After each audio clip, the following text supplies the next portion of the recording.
زبان کی حفاظت کی ضرورت اور اہمیت پر اگر آپ ابتداءً گفتگو فرما دیں تو بہت اچھا ہوگا۔ اعوذ باللہ من الشیطان الرجیم، بسم اللہ الرحمن الرحیم۔ دیکھیں، اولاً تو زبان ایک بہت بڑی اللہ کی نعمت ہے اور اس کے غلط استعمال پر سزائیں بیان ہوئی ہیں۔ اس کا مطلب ہے کہ فی نفسی ہی کوئی نعمت بری نہیں ہوتی، اس کا استعمال برا ہوتا ہے۔ اسی زبان کو اگر اچھے کاموں میں استعمال کریں تو اللہ کے قرب کا سبب بنے، نبی کریم صلی اللہ علیہ وسلم کی نگاہ رحمت کا انسان مستحق ہوتا ہے، لوگوں میں عزت پاتا ہے، لوگ قریب اس کو کرتے ہیں، اس کو اپنے سر آنکھوں پر بٹھاتے ہیں اور اس سے پیار کرتے ہیں، اور اگر وہ مر جاتا ہے تو اس کے لیے ہاتھ اٹھا کر بے اختیار دعائیں کرتے ہیں۔ اور یہی زبان ہے کہ اگر اس کو مس یوز کیا جائے تو اللہ ناراض، رسول ناراض، لوگ متنفر ہو جاتے ہیں۔ جو مجبوراً ساتھ ہوتے ہیں وہ انتہائی کوفت اور بیزاریت کے ساتھ وقت گزار رہے ہوتے ہیں، اور جب ایسا شخص مرتا ہے تو بہت سے لوگوں کی زبان سے بے اختیار نکلتا ہے، اے اللہ تیرا شکر ہے گیا، اور پھر مرنے کے بعد اسے کوئی یاد نہیں کرتا۔ اس سے زبان کی اہمیت کا اندازہ کر سکتے ہیں کہ وہ چیز جس کا درست استعمال اللہ کی رحمت کو متوجہ کر دے اور جنت میں داخل کر دے، اور اس کا منفی استعمال لوگوں سے بھی دور کرے، اللہ سے دور کرے اور جہنم میں داخل کر دے، وہ کتنی امپورٹنس رکھتی ہوگی۔ اب ہمارے ہاں جیسے دیگر معاملات کے اندر ہے، اس کے ساتھ بھی ایسا ہی ہوتا ہے کہ شروع سے زبان کی حفاظت کا شعور ہی حاصل نہیں ہے۔ ابا کو دیکھیں تو وہ ماں بہن کی گالیاں بک رہے ہیں، اور امی کو دیکھیں تو وہ اپنے تیر نکال کے دھنا دھن چکچک پورے خاندان کے اندر لوگوں کے سینوں کے اندر بھالے مار رہی ہیں اور برچھے مار رہی ہیں، اور ساری زندگی وہ تکلیفیں برداشت کرتی ہیں۔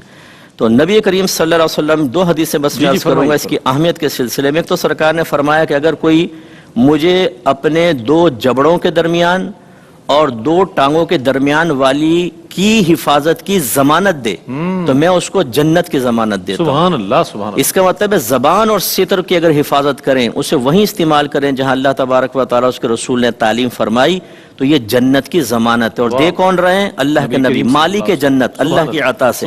وہ فرما رہے ہیں صحیح استعمال کر کے بتاؤ، میں جنت کی ضمانت دیتا ہوں، گارنٹی دے رہے ہیں میرے آقا صلی اللہ علیہ وسلم۔ اور ایسے ہی دو خواتین کا ذکر ہوا کہ ایک عورت معمولی سی عبادت کرتی ہے اور روٹی کے ٹکڑے صدقہ کرتی ہے، لیکن اپنی زبان سے کسی کو تکلیف نہیں پہنچاتی، سرکار نے فرمایا وہ جنت میں ہے۔ اور ایک عورت کو بتایا کہ وہ کثرت عبادت کرتی ہے اور پنیر کے ٹکڑے صدقہ کرتی ہے، لیکن اپنی زبان سے لوگوں کو تکلیف پہنچاتی ہے، فرمایا وہ جہنم میں ہے۔ اس کا مطلب یہ ہوا اگر میں ایک عالم دین ہوں، میں مفتی ہوں، کوئی شیخ کامل ہے، کوئی نعت خوان ہے، کوئی قاری ہے، کوئی عبادت گزار ہے، یہ تمام چیزیں سعادت کی بات ہیں، لیکن خدا نہ خواستہ زبان کا اگر مس یوز ہو، اگر ایک عالم دین ہے، باہر تو بڑی سستہ گفتگو کرتا ہے، لیکن گھر میں جاتا ہے تو بیوی بچے سہم جاتے ہیں، انہیں ماں بہن کی گالیاں دیتا ہے، ٹونٹنگ کرتا ہے، تو پھر اس کے لیے یہ وعید ہے۔ ایسے ہی جو بہنیں باہر بہت ہی سستہ گفتگو کرتی ہیں، آپا باجیاں جا کے محلے میں درس دے رہی ہیں عورتوں کو، دیکھو ایسا کرنا چاہیے، ایسا کرنا چاہیے، لیکن گھر میں گھسیں تو شوہر کانپ جائے بالکل کہ وہ آفت اور بلا اور طوفان آ گیا، اڑا کر رکھ دے گا وہ طوفان۔ اور اس تکبر اور ظلم میں کہ میں پبلک کے مرجع بن چکی ہوں، اپنے زبان سے تکلیف پہنچائے ساس کو، نندوں کو، اپنے شوہر کو، ٹھکانہ کیا ہے؟ جہنم میں۔ اس لیے بس یہ خلاصہ یہ ہے کہ ہمارے جتنے دیکھنے والے ہیں خدا را زبان کی حفاظت کا شعور بیدار کریں، ورنہ یہی چیز آپ کے عمروں، حج، بچیوں کی شادیاں کروانا، صدقے کرنا، زکاتیں نکالنا، ان سب پر پانی پھیر کر ابتداً خدا نہ خواستہ جہنم میں دخول کا سبب بن سکتی ہے۔ پھر اگر ایمان سلامت رہا تو جنت ہوگی، ورنہ خدا نہ خواستہ اگر ایمان بھی ضائع ہو گیا، کیونکہ جو تیز زبان والے ہوتے ہیں وہ زبان کی حفاظت کا شعور نہیں رکھتے ہیں، وہ کلمہ کفر کر دیتے ہیں۔ بالکل۔